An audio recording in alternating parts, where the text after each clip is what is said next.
Mario arrives at the laundry to wash his clothes because Princess Screamer stopped tolerating his scent after 20 years. When 4 offers him help, he declines but changes his mind for some detergent. Meanwhile, Boo and Jub do their own laundry but struggle to reach the power button. Turning to the newcomer Karen for assistance, she's at first stubborn, but has a change of heart when she glances at the adorable duck football. Mario dismantles the dispenser, making it shoot out detergent bottles, knocking out of his amphibian friends, as a result angry Karen. The middle-aged feline chases him, and he attempts to disguise himself as a bluest buddy. This starts an Ace Attorney escape trial to find out who's the real SMG4.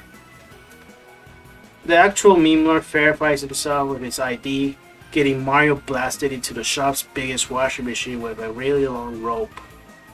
Noticing he's been thrown into a city sewer area, he wants out, but is greeted by Japan's finest fast food icon, who is forcing his slaves to wash clothing for eternity. Shroomy and Jub Jub are also held hostage from their incidents earlier. They bailed out with Mario spitting on the Colonel's suit, making the Freddy Freakers huddle and clean him to the core. Their friends succeed in pulling them out of the machine, but the plumber's iconic getup is still in the KFC mascot's hands. So Jub offers him his coconuts. Karen retaliates against Mario for refusing her precious one's offer. 7 out of 10. A no-frills episode about laundry, but the best thing it does in my opinion is the introduction of a new side character. Now, before you confuse me or manipulate others to thinking I'm a yes man for this stuff, Karen is not the type of person you automatically think she is because of her name. It turns out she's an employee for multiple jobs, a la Larry Niedermeyer, to provide for her hundreds of kittens, which implies some of those 9 lines were pretty wild. Know what I mean? She also goes livid if any of her children or anyone who she sees such as are in danger, suggesting she's an amazing mother. You know, something her namesake wishes they were, but I know my defense of her is fruitless because the stigma-ridden community will write her off as an anime meme schlock. And media literacy is a basic. Anyways, the pacing and humor gets a pass, which is all I really have to say. Next episode.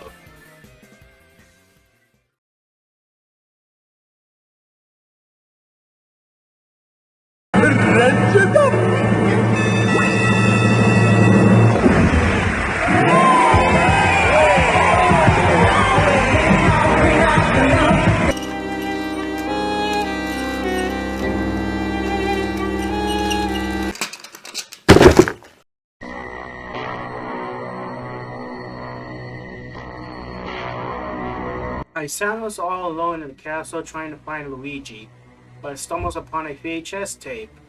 Playing it, it happens to be an old instructional video, but displays a creepy message at the last second. Changing the channel, a hideous mummy spawns behind the TV, making him run to the basement. He tries to choke in, so he sneezes on it and heads to a hazy maze room, passing Meggy, who is fighting pain for her home. Mario finds another tape putting into a portable VCR, and it's a commercial for a VHS retailer, but it also shows some disturbing footages. The creature introduces itself as Philip. Before ravaging the plumber, Meggy barges in and whacks him into the painting, then asks her friend what's going on. Phil's down but not out. Once he cuts off the power, the duo try to escape from the castle. They find Toadsworth engaging in his favorite pastime: a radio, a scary photo, and Luigi's hat, which has another tape. This time it's footage from the basement security cam. At 4 a.m., Luigi was walking with a Phillips in his hands and suddenly disappeared. Phil creeps up on them again, but realizes that was a mistake since Meggy's brawler skills give him the upper hand. Out of mercy, Phil hands them the final tape showing that Luigi called the VHS placed above the console and was kidnapped in the process. Phil tells them he warned him the CEI was cursed thanks to a certain shopkeeper. The castle rumbles all of a sudden, so they head to the courtyard and find Luigi possessed by the device, and he transforms into a behemoth of outdated formats. After it captures Meggy, Mario saves the day by shoving a copy of the '93 Mario movie in its mouth and explodes bits from horror. Hope that film is surpassed by something else in the coming months. Luigi and Meggy are safe and sound. They'll get his beloved console back, and the group lay back watching an iconic YouTube poop source. The scene transitions to Totoro holding us at gunpoint over his little secret. But if you ask me, he's got nothing to worry about because cross-dressing is normal in 2022. I hope. 8 out of 10, a subversive but standout horror episode. I love that they took a stab at analog horror, knowing mystery videos are one of Luke's inspirations. I also appreciate the nods to Meggy's origins, the classic CI cutscenes, and to some extent, Mario 64's personalized phenomenon. I'm sure that threw a bone for a certain part of the audience. I honestly wish these kinds of videos will be released around Halloween, since the theme satisfies the holiday better than an episode about the holiday. Oh, and a little tidbit. I remember this was first named the Mario Tapes when it came out, but they removed its name from the title. So it seems a so-called argument is holding less water. But we have to come back to that soon. Moving on.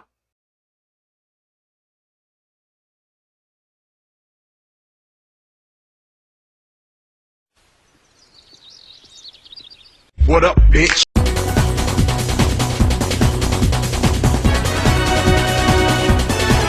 Mario is locked out of his own house and calls a locksmith, summoning a Keyblade warrior himself, Sora. After unlocking the door, Sora trips on a pebble and passes out, implying he only had 1 HP left. This leads Mario to wield the blade for himself, and the multi-billion-dollar scapegoat makes him go on a quest to trek through his most iconic properties. They totally created first. Thankfully, none of these are Disney Channel sitcoms. The Lion King, Mickey Mouse Clubhouse, or Moki in the game with a bunch of crack beforehand. The Little Mermaid, Bambi, Dumbo, Beauty and the Beast, a reboot of Super Mario Twilight featuring YouTube's money-throwing sensation. Pinocchio, the puppet entertainment I watch any day.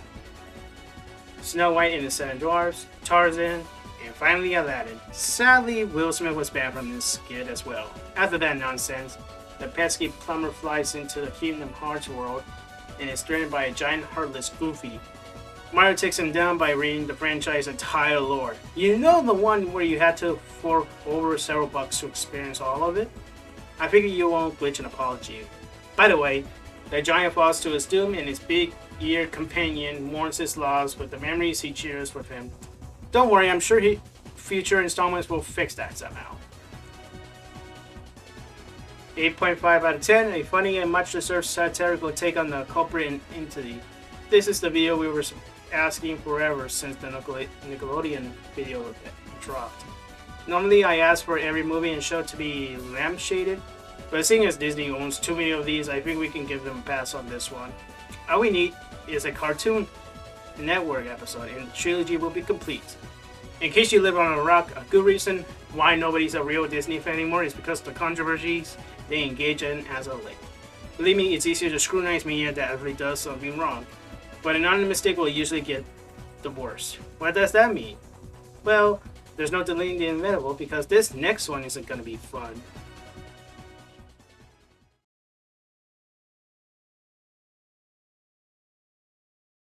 You take memes way too seriously and it comes off as sad and cringe.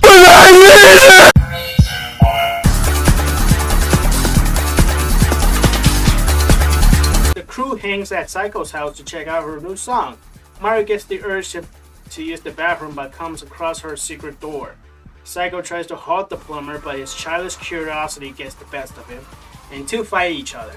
Bob takes the opportunity to practice his own music and rolls manly to try rapping. Mario is restrained in a chair, hoping there'll be some challenge in the hidden room. Luigi notices the mess they made and takes care of it, offering Meggy assistance, but she'd rather sit this out and nap.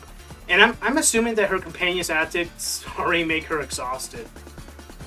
He grabs the idea to spice up the chore from Bob by tying the room to hip hop, and she accepts. However, after finishing their little squabble undoes their progress. Shorting Meggy's fuse, frustrated, they tie Mario to a stake and attempt to burn him, and Luigi exclaims they gone insane despite being aware of his brother's stupidity. While their shenanigans were occurring, Melly perfected her rapping skills in the span of 5 minutes, and everyone congratulated her, causing Paisano to break into the room. Inside, he finds a mysterious laptop, and after turning it on, it opens a dating simulator, revealing one of its characters named Kaizo, who notices Psycho is missing. And the game turns into an unstable mess. Psycho is on edge now that her secret is revealed and proceeds to put Mario in a stranglehold with A for Meggy due to him trashing the place and mentally believing it looks fun. Trust me, we'll get to that. Boobkins takes note of the game Kevin's school, remembering it's the same software he used to bring Psycho into the world. She managed to grab the laptop for herself, hoping one day she'd return back home and when she wasn't really needed in much Kingdom. Inexplicably, they decide to lighten the mood at the last second party to Psycho's song with Mario's theme strapped to a stick. If only he understood where the bathrooms are. Now, if you're wondering why I don't consider this a fun review, because this is yet another controversial episode considered by the fans. Once again, they fail to comprehend the context and exaggerate Mario's punishment as undeserved. Remember, this is the same show that at one point was all about the slapstick regardless of who deserved it and how hardcore it was, and nobody made a big stink about it back then. All of a sudden, the superiority complex of the fan base arises to determine which characters are responsible for ruining the video. A problem that's been recurring since the first episode I review on this channel, boys versus girls. I'm sure the crowd who calls out Mario has been up to as overdone and predictable will be quick to notice this all started because he desperately wanted to know what was behind Psycho's door. He found the laptop by pure accident and got caught by the others, believing he deliberately went to the room and was punished through no fault of his own. Then I say Psycho Meggy were in the wrong. Even their punishment ended up different, yet the existing hatred for these characters from the audience who believe nothing but comedy is all the rage defy all logic. And right, this is one of the worst episodes of the entire series. They're free to dislike a video all they want, but when they reverse conspiracy glitch team favoring their newer fans instead of the ones who give them success for a long mountain time by intentionally worsening the quality of this show, that's where I draw the line. How is it the mature comedies broadcasted on TV and streaming have arguably worse morals and more hideous actions from unlikable characters get a pass, even though many of those shows aren't good? But when any of the characters stand up for themselves in a web show that tries something different, it's practically the worst thing ever.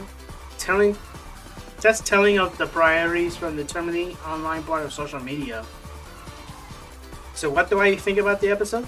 Despite the CGI, I find decently passable. I recognize that Mario's misbehavior was unnecessary. It's doubtful if Psycho Meggy really went too far because, again, I see much worse. And Kaizo could have introduced more interesting than finding MacGuffin behind the door. I already knew the door itself implied Psycho's character arc was next, which the episode has a decent build up for, as she's the least prominent of the main female cast.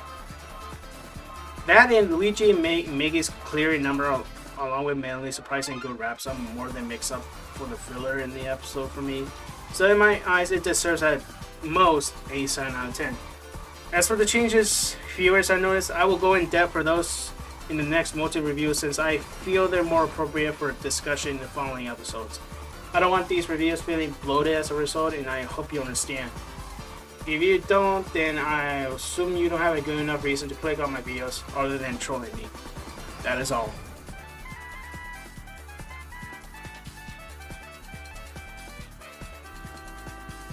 Yes, that's another mouthpiece to be ignored by the majority. If you're not one of those folks, I'm at least thankful you took the time to listen to me and form your own opinion, if that's on the table. Anyways, the Doom reviews are up next, and as I've just suggested before, I might cover another series on my channel, which is wrapping up soon. As always, stay safe, wear a mask, get vaxxed. Hope you guys are enjoying the season, and peace out.